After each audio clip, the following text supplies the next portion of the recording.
శ్రీనాథాయ నమః. శ్రీ సాయి సచ్చరిత్రము. ఇప్పుడు మీరు వింటున్నది 33వ అధ్యాయము. ఈ అధ్యాయము భక్తి శ్రద్ధలతో విన్న వారందరిపైన సాయినాథుని అనుగ్రహం ఉండాలని మనసారా ప్రార్థిస్తూ ఈ అధ్యాయాన్ని ప్రారంభించదము. గత అధ్యాయములో గురు మహిమను వర్ణించితిని. ఇందులో ఊది మహిమను వర్ణించదము. మనం ఇప్పుడు గొప్ప యోగీశ్వరులకు నమస్కరించదము.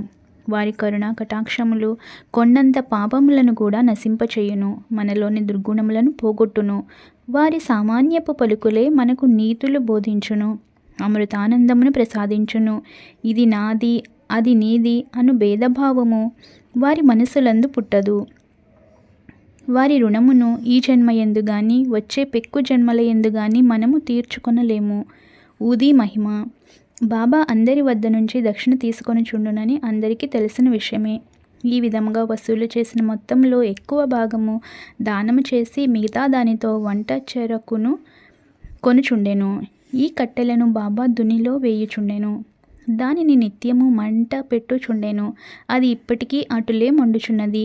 అందులోని బూడిదనే ఊది అనుచున్నాము. బాబా దానిని భక్తులకు తమ తమ ఇండ్లకు తిరిగి పోవునప్పుడు పంచిపెట్టడి వారు. ఊది వలన బాబా ఏమి బోధించనుద్దేశించెను? ప్రపంచంలో కనిపించు వస్తువులన్నీ బూడిద వలె అశాశ్వతములు. పంచభూతములచే చేయబడిన మన శరీరములన్నీ సౌఖ్యములను అనుభవించిన పిమ్మట పతనమైపోయి బూడిద అగును. ఈ సంగతి జ్ఞప్తికి తెచ్చుటకై బాబా భక్తులకు ఊది ప్రసాదమును పంచిపెట్టుచుండెను. ఈ ఊది వలననే బ్రహ్మము నిత్యమనియు, ఈ జగత్తు అశాశ్వతమనియు, ప్రపంచములో గల బంధువులు కొడుకు గాని తండ్రి గాని తల్లి గాని మనవారు కారని బాబా బోధించెను. ఈ ప్రపంచంలోనికి మనము ఒంటరిగా వచ్చితిమి, ఒంటరిగానే పోయేదము. ఊది అనేక విధముల శారీరక మానసిక రోగములను బాగు చేయుచుండెను.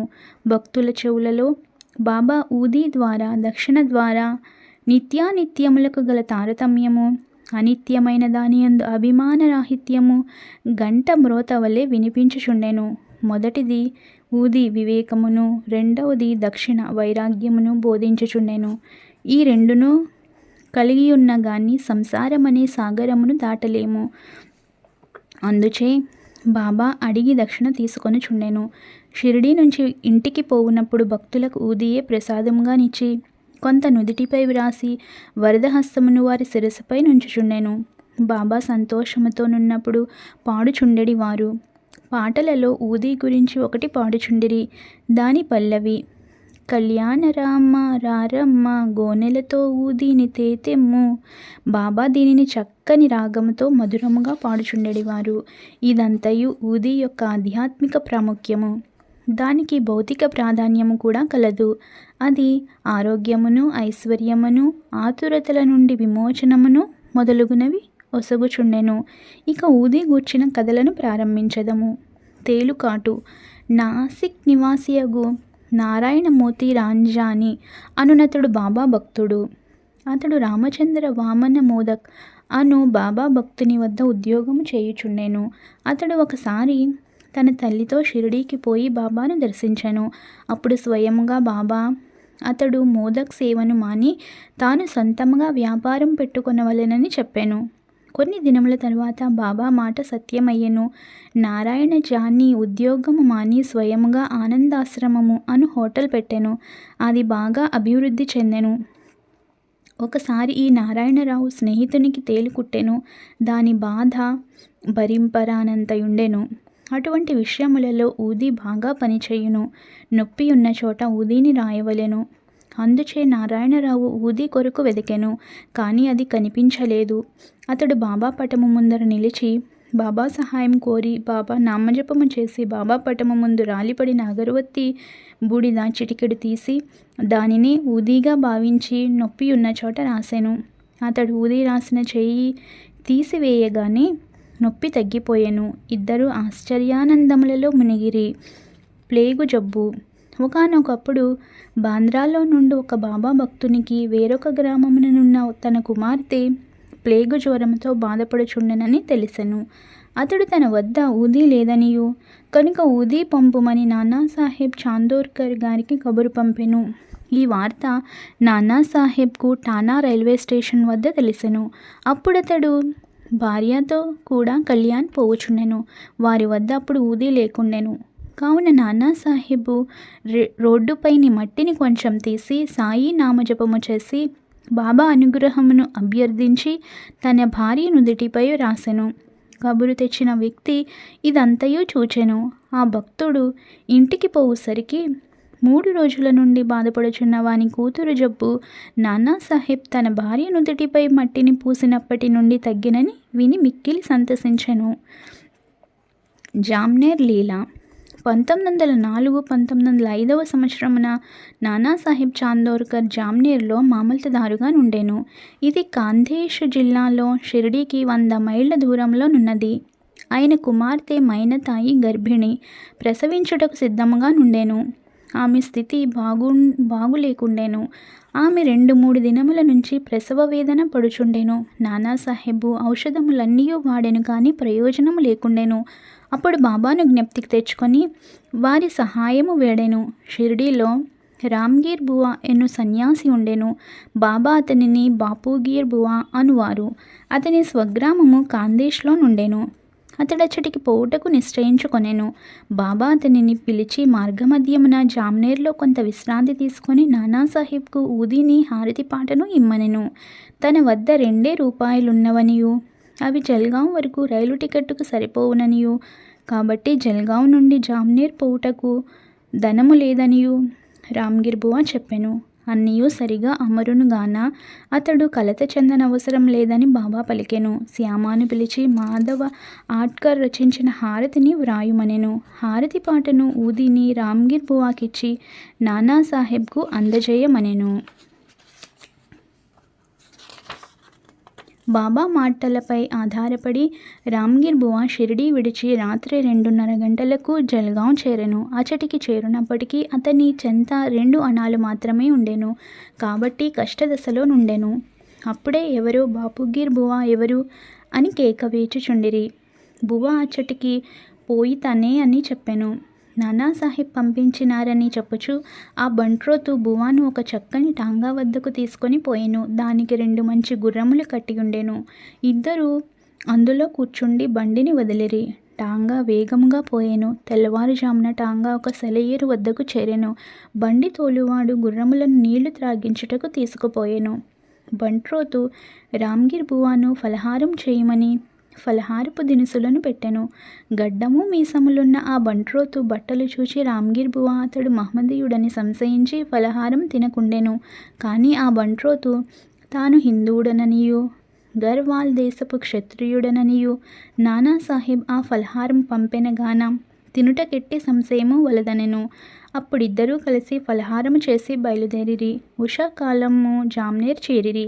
ఒంటికి పోసుకొనుటకై రామ్గీర్ బువా టాంగా దిగి 2-3 నిమిషములలో వచ్చెను. తిరిగి వచ్చేసరికి టాంగా గాని టాంగా తోలువాడు గాని బంట్రోతు గాని లేకుండిరి.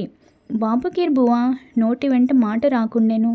దగ్గరున్న కచేరీకి పోయి అడుగగా నానాసాహెబ్ ఇంటి వద్దనే ఉన్నట్లు తెలిసెను. అతడు నానాసాహెబ్ గారి ఇంటికి వెళ్ళి తాను షిరిడీ సాయిబాబా వద్ద నుంచి వచ్చినట్లు చెప్పెను. బాబా ఇచ్చిన ఊది హారతి పాట నానాసాహెబ్కు అందజేసెను. మైనతాయి చాలా దుస్థితిలో నుండెను. అందరూ ఆమె గూర్చి మిగులు ఆందోళన పడుచుండిరి. నానాసాహెబ్ తన భార్యను పిలిచి ఊదిని నీళ్లలో కలిపి కుమార్తెకిచ్చి హారతిని పాడుమనిరి. బాబా మంచి సమయంలో సహాయం పంపెననుకొనిరి. కొద్ది నిమిషములలో ప్రసవము సుఖముగా జరిగేనని వార్త వచ్చెను. గండము గడిచినదని చెప్పిరి. నానాసాహెబ్ గారు టాంగాను నౌకర్ను ఫలహారములను పంపినందుకు బాపుగీర్ బువా ఆయనకు కృతజ్ఞత తెలుపగా అతడు మిక్కిలి ఆశ్చర్యపడెను. షిరిడి నుంచి ఎవ్వరు వచ్చుచున్నది అతనికి తెలియదు కనుక అతడేమీయూ పంపి ఉండలేదని చెప్పెను. బీవీ దేవ్ గారి విషయమై నానాసాహెబ్ చాందోర్కర్ కొడుకు బాపూరావు చాందోర్కర్ను రామ్గీర్ బువాను కలిసికొని విచారించి సాయిలీలా మ్యాగజైన్లో గొప్ప వ్యాసమును ప్రకటించినారు. బివి నరసింహస్వామి గారు మైనతాయి బాపూరావు చాందోర్కరు రామ్గీర్ బువాల వాంగ్మూలంను సేకరించి భక్తుల అనుభవములు అను గ్రంథమున ప్రకటించినారు. నారాయణరావు జబ్బు. భక్త నారాయణరావుకు బాబాను 2 సార్లు దర్శనము చేయి భాగ్యము కలిగెను. బాబా సమాధి చెందిన 3 ఏళ్లకు షిరిడీకి పోవాలనుకొనెను, కానీ పోలేకపోయెను. బాబా సమాధి చెందిన 1 సంవత్సరంలో అతడు జబ్బుపడి మిగుల బాధపడుచుండెను. సాధారణ చికిత్సల వలన ప్రయోజనము కలుగలేదు. కావున రాత్రింబవళ్ళు బాబాను ధ్యానించెను. ఒకనాడు స్వప్నంలో ఒక దృశ్యంను చూచెను. అందు బాబా అతనిని ఓదార్చి ఇట్లనెను: ఆందోళన పడవద్దు, రేపటి నుంచి బాగగును. వారము రోజులలో నడవగలవు. స్వప్నంలో చెప్పిన రీతిగా రోగము వారములో కుదిరెను. ఇచ్చట మనం ఆలోచించవలసిన విషయం ఇది. శరీరం ఉన్నన్నాళ్ళు బాబా బ్రతికి ఉండిరా? శరీరము పోయినది గాన చనిపోయినారా? లేదు, ఎల్లప్పుడూ జీవించియే ఉన్నారు. వారు జనన మరణములకు అతీతులు.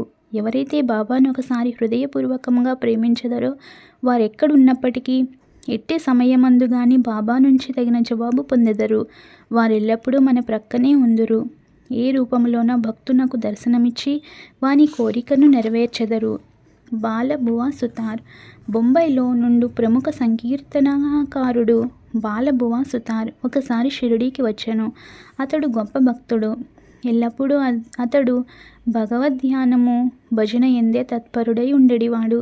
అందుచే జనులు వారిని నవయుగ తుకారాం అని పిలిచేవారు. వారు బాబాకు నమస్కరించగా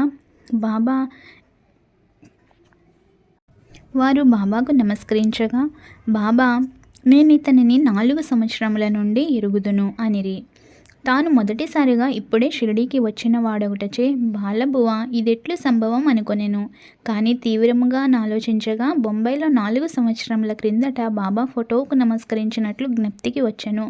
అతడు బాబా మాటల ప్రాముఖ్యమును గ్రహించెను. తనలో తానిట్లా అనుకొనెను: యోగులెంతటి సర్వజ్ఞులు, సర్వాంతర్యాములు, తమ భక్తులందు వారికెంత ప్రేమ. నేను వారి ఫోటోను చూచుట వారిని స్వయముగా చూచిన దానితో సమానమని నాకు బోధించిరి. అన్నా సాహెబ్ కులకర్ణి. 1917వ సంవత్సరమున అప్పా సాహెబ్ కులకర్ణి వంతు వచ్చెను. అతడు టానాకు బదిలీ అయ్యెను. బాలాసాహెబ్ భాటే అతనికి బాబా ఫోటోనిచ్చి ఉండెను. అతడు దానిని జాగ్రత్తగా పూజించుచుండెను. పువ్వులు, చందనము, నైవేద్యము బాబాకు నిత్యం అర్పించుచు బాబాను చూడవలెనని మిగుల కాంక్షించుచుండెను.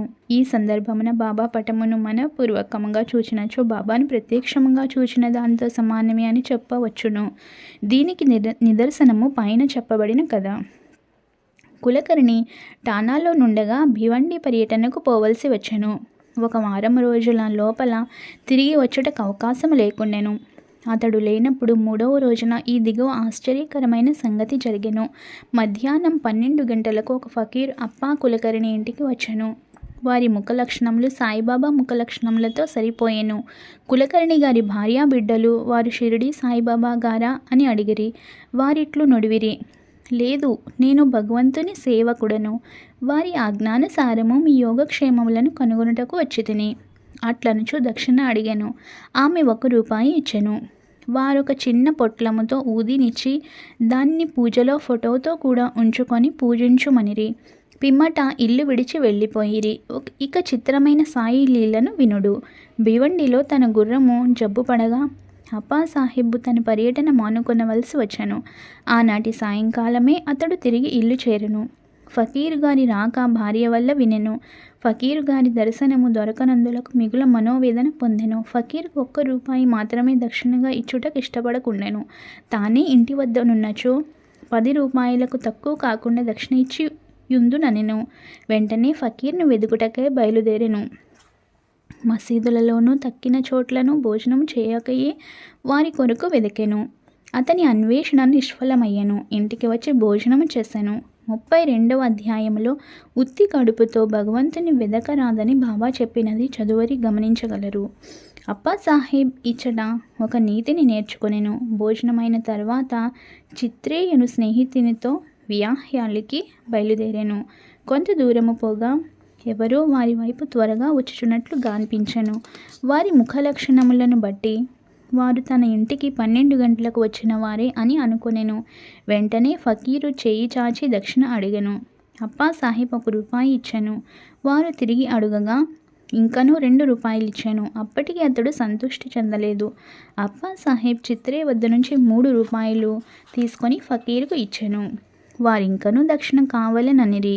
అప్పా సాహెబ్ వారిని ఇంటికి రావలసినదిగా వేడుకొనెను. అందరూ ఇల్లు చేరిరి. అప్పా సాహెబ్ వారికి 3 రూపాయలు ఇచ్చెను. మొత్తము 9 రూపాయలు ముట్టెను. అప్పటికీ సంతృష్టి చెందక ఫకీర్ ఇంకనూ దక్షిణ ఇమ్మనెను.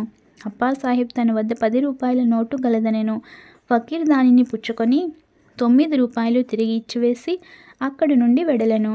అప్పాసాహెబ్ 10 రూపాయలు ఇచ్చేదనను గనుక ఆ మొత్తమును తీసుకొని పవిత్రపరిచిన పిమ్మట 9 రూపాయలు నిచ్చివేశను. 9 సంఖ్య చాలా ముఖ్యమైనది. అది నవవిధ భక్తులను తెలియచేయును. బాబా లక్ష్మీబాయి సింధేకు 9 రూపాయలు సమాధి సమయమందిచ్చిరి. అప్పాసాహెబ్ బూది పొట్లము విప్పి చూచెను. అందులో పువ్వు రేఖలు అక్షింతలుండెను. కొంతకాలము పిమ్మట బాబాను షిరిడిలో దర్శించినప్పుడు వారి వెంట్రుక ఒకటి చెక్కెను. అతడు ఊది పొట్లమును వెంట్రుకను ఒక తాయెత్తులో పెట్టి తన దండపై కట్టుకొనెను.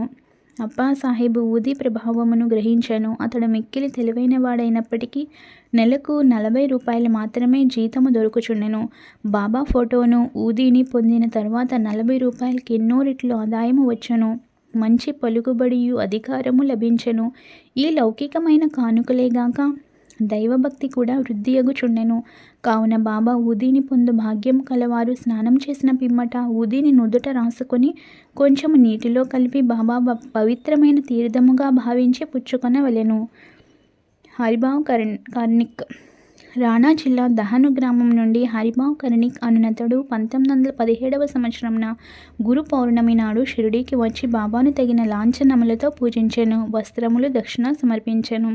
శ్యామ ద్వారా బాబా సెలవు పొంది మసీదు మెట్లు దిగెను. అప్పుడే ఇంకొక రూపాయి బాబాకు దక్షిణ ఇవ్వవలెనని తోచి మసీదు మరల ఎక్కుచుండగా బాబా సెలవు పొందిన పిమ్మట తిరిగి వెనుకకు రారాదని విని ఇంటికి బయలుదేరెను. మార్గమధ్యమున నాసిక్లో కాలారాముని మందిరము ప్రవేశించి దర్శనము చేసుకొని వెలుపలికి వచ్చుచుండగా నరసింగ మహారాజ్ అను యోగి తన శిష్యులను విడిచి లోపల నుండి బయటకు వచ్చి హరిభావ్ ముంజైతిని పట్టుకొని నా రూపాయి నాకిమ్ము అనెను. కర్ణిక్ మిగుల ఆశ్చర్యపడెను. రూపాయిని సంతోషముగానిచ్చి సాయిబాబా ఈ విధముగా తానివ్వ నిశ్చయించుకొనిన రూపాయిని నరసింగ మహారాజ్ ద్వారా గ్రహించాననుకొనెను. యోగీశ్వరులందరూ ఒకటి అనియు ఏకాత్మ భావంతో కార్యములొనర్తురనియు ఈ కథ తెలుపుచున్నది. 33వ అధ్యాయం సంపూర్ణము. సద్గురు శ్రీ సాయినాథార్పణమస్తు. శుభం భవతు. ప్రియమైన భక్తులారా, మనం రోజు బాబా పారాయణతో పాటు బాబా సూక్తులను కూడా వింటున్నాం కదా. ఈరోజు బాబా చెప్పిన సూక్తి: ఈ ప్రపంచంలో లక్షలాది మంది జనులున్నారు, అందరినీ నా వద్దకు రానియను. మన ఇద్దరి మధ్య గత 4 జన్మల నుంచి బంధం ఉన్నది. నీకు వీలున్నప్పుడల్లా నా దగ్గరకు వస్తూ ఉండు. ఇతడు అనేక జన్మల నుంచి నీతి నిజాయితీలు గల మనిషి. మీ ఇద్దరి మధ్య గల రుణానుబంధం తీరిపోయినది. ఎంతో భక్తితో నాకు దండ వేస్తారు కదా, ఇలానే చేస్తూ ఉండండి, మీరు మేలు పొందేదారు అని చెప్పుచున్నారు. మై డియర్ ఫ్రెండ్స్, ఈ వీడియో కనుక మీకు నచ్చినట్లయితే ప్లీజ్ లైక్ చేయండి, షేర్ చేయండి, అలాగే సబ్స్క్రైబ్ చేసుకోండి. ప్లీజ్ సపోర్ట్ చేయండి. Thank you for watching this video.